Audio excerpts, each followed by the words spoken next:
के जंगल में टुनटुनी चिड़िया अपनी माँ टूनी चिड़िया के साथ रहती थी।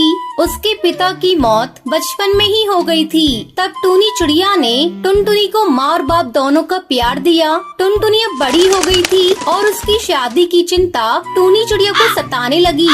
एक दिन जंगल का मुखिया कड़कनाथ कौआ टूनी चिड़िया के घर आता है। कहो भाभी, कैसे हो? सब कुछ बढ़िया चल रहा है ना? मुखिया जी आप बताइए, कहिए कैसे आना हुआ? तुम्हारी बिटिया के लिए रिश्ता लेकर आया हूँ। शहर में मेरी मौसी का बेटा है। तुम कहो तो बात आगे बढ़ाऊं। वैसे आजकल मौसी मेरे पास आई हुई है। कल उनका बेटा भी आने वाला है। तुम चाहो तो कल ही टुनटुनी को दिखा देते हैं। ठीक है मुखिया जी, एक न एक दिन बेटी को विदा तो करना ही है। अगले दिन मुखिया की मौसी चंपा कौवी और उसका बेटा कालू टुनटुनी को देखने आते हैं। बहन जी, मुझे तो टुनटुनी पसंद है। बस मेरा बेटा हाँ कह दे, फिर लेन देन की बातें भी हो जाएंगी।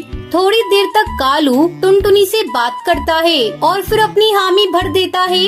मुबारक हो बहन जी, अब आपकी बेटी मेरी हुई। लेकिन दहेज में मुझे 2 लाख रुपए नगद चाहिए। मेरा बेटा अपने काम को आगे बढ़ाना चाहता है, इसमें पैसे तो लगेंगे ही। वैसे भी मैं आपसे बहुत थोड़ा दहेज मांग रही हूँ। आप लोग गांव के हैं और हम लोग शहर के। शहर में शादी करने के लिए बहुत सारा दहेज देना पड़ता है।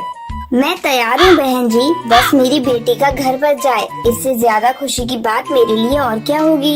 इस तरह कुछ दिनों बाद टुनटुनी और कालू की शादी हो जाती है और वो अपने ससुराल आ जाती है। शादी को 1 महीना गुजर जाता है। एक दिन टुनटुनी अपनी सास से कहती है, माँ जी एक बात पूछूं आपसे? मेरी शादी हुई 1 महीना गुजर गया, पर ये रात को कभी घर पर रुकते ही नहीं है। आखिर इनका ऐसा कौन सा काम है जिसे वो दिन में नहीं कर सकते?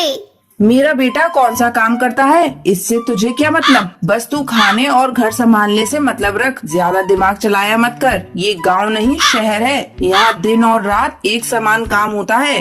टुनटुनी अपनी सास की बातें सुनकर चुप रह जाती है। उसे नहीं पता था कि उसका पति शहर में किसी और चिड़िया से शादी करके उसे धोखा दे रहा है।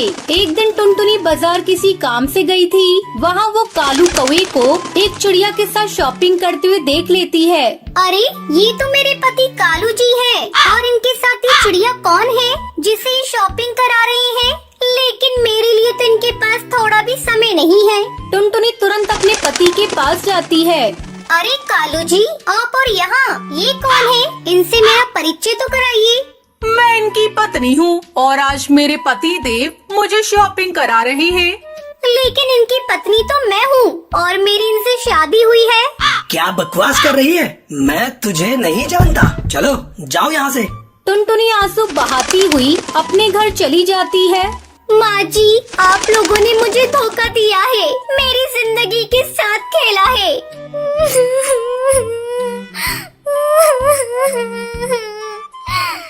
तभी कालू कौवा भी घर चला आता है। माँ, अब इस गवार का कोई काम नहीं, हम आज ही इसका काम तमाम कर देते हैं। दोनों माँ बेटे मिलकर टुनटुनी को एक नदी में ले जाकर फेंक देते हैं। बचाओ बचाओ, मैं डूब जाऊंगी, मुझे तैरना नहीं आता। तभी उस नदी के पास पानी पी रहा एक हाथी का बच्चा टुनटुनी की आवाज सुनता है। वो किसी तरह टुनटुनी को नदी में डूबने से बचा लेता है। टुनटुनी अपने साथ शहर में हुए अत्याचार को अपनी माँ को नहीं बताती। नहीं नहीं, मैं अपनी माँ को कुछ नहीं बताऊंगी, नहीं तो मेरी माँ ये सदमा बर्दाश्त नहीं कर पाएगी और मर जाएगी, और मैं वापस अपने ससुराल भी नहीं जाऊंगी। मैं खुद से अपना एक नया घोंसला बनाऊंगी। फिर टुनटुनी चिड़िया नदी किनारे एक पेड़ पर एक घोंसला बनाती है और आराम से उसमें खुशी खुशी रहने लगती है।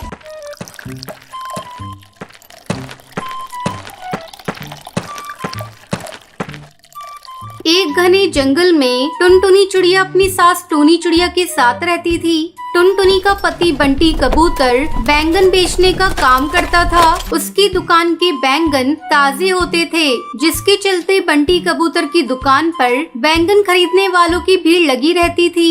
उसका अपना एक बहुत बड़ा बैंगन का खेत था। सुबह सुबह टुनटुनी चिड़िया और उसकी सास टूनी चिड़िया खेत में से बैंगन तोड़कर इकट्ठा करती थी, फिर बंटी कबूतर उन्हें ले जाकर दुकान पर बेचता था। इस तरह उनका जीवन बड़े आराम से बीत रहा था। बंटी कबूतर की दुकान के पास ही कालू कौवे की भी बैंगन की दुकान थी। उसकी दुकान पर बहुत ही कम पक्षी जाते थे, इससे कालू कौवा बहुत परेशान रहता था। ऐसा क्या करूं जिससे इस बंटी कबूतर के बैगन की दुकान बंद हो जाए। इसकी दुकान की वजह से ही पक्षी मेरी दुकान पर नहीं आते। कुछ न कुछ इंतजाम करना ही होगा।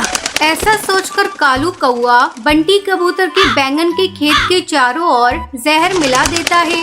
जहर की वजह से उसके बैंगन के खेत खराब हो जाते हैं। उसके बाद सुबह सुबह बैंगन इकट्ठा करने टुनटुनी चिड़िया जाती है तो देखती है कि बैंगन के खेत पूरी तरह बंजर पड़े हैं। वो जोर जोर से चिल्लाने लगती है, माँ जी, अरे ओ माँ जी, जल्दी यहाँ आइए, हम लुट गए, बर्बाद हो गए। ये देखिए, सारे बैंगन के खेत खराब हो गए। टुनटुनी चिड़िया के चिल्लाने की आवाज सुनकर टूनी चिड़िया वहाँ आती है। बहू, ये सब क्या हो गया? एक साथ सारी खेती खराब कैसे हो गई? लगता है किसी ने जानबूझकर हमारी बैगन की खेती को खराब कर दिया है। उन दोनों के रोने की आवाज सुनकर बंटी कबूतर वहाँ आता है। ये सब कैसे हो गया माँ? कल रात तो मैंने इन्हें अच्छे से पानी दिया था। मुझे भी कुछ समझ में नहीं आ रहा है बेटा। इस तरह कई दिन गुजर जाते हैं। अब बैंगन के खेत खराब होने की वजह से बंटी कबूतर की दुकान बंद हो जाती है। ये देखकर कालू कौवा बहुत ही खुश होता है। मेरी चालाकी का ही नतीजा है कि आज इस बंटी कबूतर की दुकान बंद है। अब सारे जंगल के पक्षी मेरी दुकान पर आएंगे और मैं जल्दी ही माला माल हो जाऊंगा। बड़ा आया था मुझसे मुकाबला करने, एक ही बार में इसकी छुट्टी कर दी मैंने। हा हा हा। एक दिन बंटी कबूतर अपनी दुकान की तरफ से गुजर रहा था, तभी कालू कौवा उसे देखता है और उससे कहता है, अरे ओ बंटी भाई, कहाँ जा रहे हो? तुम्हारी खेती के बारे में सुना, बहुत दुख हुआ। ऐसा करो, तुम मेरी दुकान से कुछ बैगन ले जाकर अपनी दुकान पर बेचना शुरू कर दो। कालू कौवे की बातों को सुनकर बंटी कबूतर कोई जवाब नहीं देता और वहाँ से चला जाता है। वो बहुत दुखी था। ऐसे में एक दिन टूनी चिड़िया बहुत ही उदास बैठी थी, तभी उसके घर उससे मिलने के लिए हरी तोती आती है। टूनी चिड़िया को उदास देखकर हरी तोती उससे पूछती है, क्या बात है टूनी बहन, तुम इतनी उदास क्यों हो? क्या बताऊँ हरी काकी, जब तुम दूसरे जंगल घूमने के लिए गई थी तभी मेरे घर एक घटना घट गई। पता नहीं कैसे हमारी सारी बैगन की खेती खराब हो गई और बंटी कबूतर की दुकान बंद हो गई। अब हमारे पास इतने पैसे भी नहीं हैं कि हम लोग फिर से बैगन की खेती लगाएं। ये तुम क्या कह रही हो बहन? मुझे तो इस बारे में कुछ पता ही नहीं था। लेकिन तुम चिंता मत करो, मैं आ गई हूँ, सब कुछ ठीक हो जाएगा। ये लो, मेरे पास कुछ जादुई बीज है। जब मैं दूसरे जंगल घूमने के लिए गई थी तभी एक जादूगरनी ने मुझे इस बीज को दिया था। तुम्हें पता है, ये जादुई बैंगन का बीज है। मैं तो बैंगन की खेती करती नहीं, तो इसलिए ये मेरे किसी काम की नहीं है। इन बीजों को देने के लिए मैं तुम्हारे घर आई थी। इन बीजों को तुम अपने खेतों में बिखेर देना। इतना कहकर हरी तोती वहाँ से चली जाती है। फिर टूनी चिड़िया अपनी बहू टुनटुनी के साथ मिलकर उन बीजों को अपने खेतों में बिखेर देती है।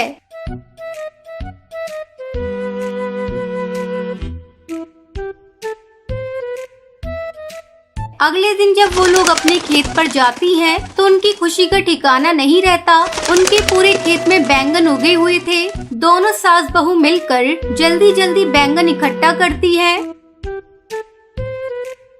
और बंटी कबूतर उन बैंगन को ले जाकर फिर से अपनी दुकान पर बेचना शुरू कर देता है। जल्दी उसके सारे ग्राहक फिर से उसकी दुकान पर आना शुरू कर देते हैं। फिर बंटी कबूतर अपने परिवार के साथ खुशी खुशी अपना जीवन बिताने लगता है। टुनटुनी ससुराल में बहुत से सपने सजाकर आई थी। सोचा था बंटी की नौकरी है, अच्छा घर है, जो तंगी मायके में देखी है वो ससुराल में नहीं मिलेगी। छोटा परिवार है, बंटी की 2 बहनें और माँ है, पिताजी थे नहीं, ससुराल में राज करूंगी। कुछ दिन बहुत अच्छे बीते, मगर एक दिन पता चला कि बंटी की नौकरी छूट गई। सारे सपने हवा हो गए। अब हम क्या करें बंटी, कहाँ से खर्चा चलेगा? अभी तुम्हारी 2 जवान बहनें भी कुंवारी हैं, उनकी भी शादी करनी पड़ेगी, कैसे होगा सब? क्या करूं टुनटुनी, कंपनी घाटे में चल रही थी इसलिए बंद हो गई, पर तुम चिंता मत करो, सब ठीक हो जाएगा।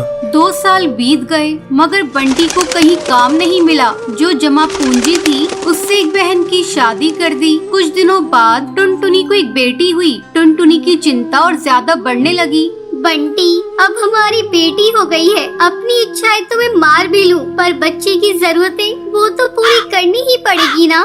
जानता हूँ, कोशिश कर तो रहा हूँ। और 1 साल बाद टुनटुनी ने एक और बेटी को जन्म दिया। बंटी की माँ बोली, बंटी, तेरी एक बहन की शादी तो हो गई, मगर बेटा अभी दूसरी भी है, उसका क्या होगा? माँ, ये घोंसला बेच देते हैं, कुछ दिन किराए पर रह लेंगे। मैं क्या करूँ, दिन रात कोशिश में लगा रहता हूँ, पर कहीं काम मिल ही नहीं रहा। बंटी, बहनों के लिए आप मकान बेच रहे हो, हमारी भी 2 बेटियां हो गई है, उनके लिए क्या बेचोगे? टुनटुनी, मैं पढ़ा लिखा हूँ, तुम क्या सोचती हो कि मैं अब ठेला लगाऊंगा? ये मुझसे नहीं होगा। टुनटुनी रोने लगी और बोली,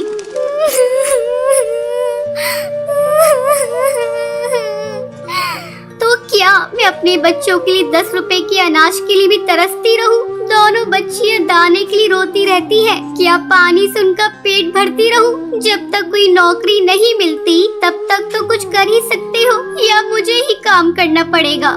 नहीं, हमारे घर की बहू बेटी बाहर काम नहीं करती। टुनटुनी बहुत दुखी रहने लगी। कुछ समय बाद घर बेचकर दूसरी बहन की शादी भी हो गई। अब तो रोज ही बंटी और टुनटुनी के बीच में लड़ाई रहने लगी। एक दिन बेरोजगारी से तंग आकर बंटी ने आत्महत्या कर ली। टुनटुनी के सारे सपने टूट गए।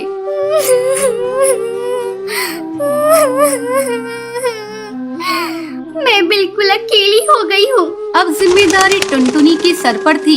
बूढ़ी सास अपनी 2 बेटियां और घोंसले का किराया। कुछ आसपास के पक्षी गरीब समझकर बच्चियों को पुराने कपड़े और खाना देकर मदद कर दिया करते थे। टुनटुनी अपनी सास से बोली, माँ, 2 महीने गुजर गए, जो घर का पैसा बचा था वो सब खर्च हो गया। अब मुझे ही कोई काम करना पड़ेगा। जिस गरीबी में हमारे दिन कट रहे हैं, मैं नहीं चाहती कि मेरी बच्चियां भी गरीबी में दिन गुजारे। मगर तू करेगी क्या बहू? अपना कुछ काम करने के लिए पैसे भी तो चाहिए।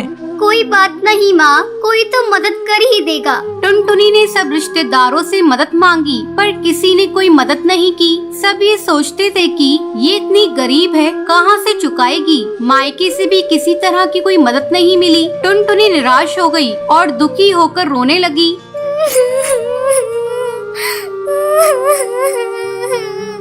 मैं अपने बच्चों को भूखा नहीं मरने दूंगी, कुछ ना कुछ करूंगी, पर इतने पैसों में क्या काम करूं? एक दिन उसे उसके ही जंगल का एक चिड़क गोलू मिला। वो टुनटुनी की शादी से पहले टुनटुनी को बहुत पसंद करता था, लेकिन उससे कभी कुछ कह नहीं पाया था। अरे टुनटुनी, कैसी हो तुम? और यहाँ कैसे? और ये क्या हाल बना रखा है तुमने अपना? गोलू, मैं ठीक हूँ, यहाँ पास में ही मैं किराए पर रहती हूँ। मगर पति तो नौकरी करते थे, फिर किराए पर कैसे?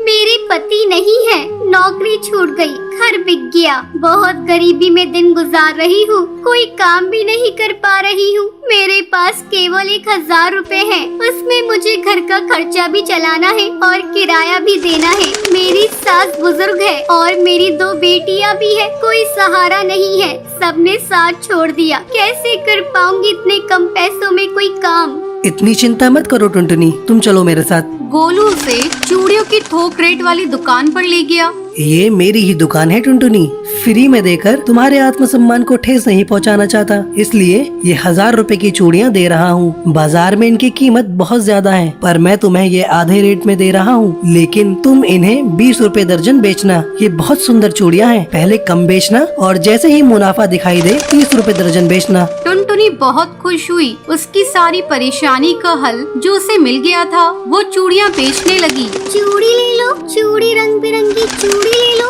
सुहागों वाली चूड़ी ले लो।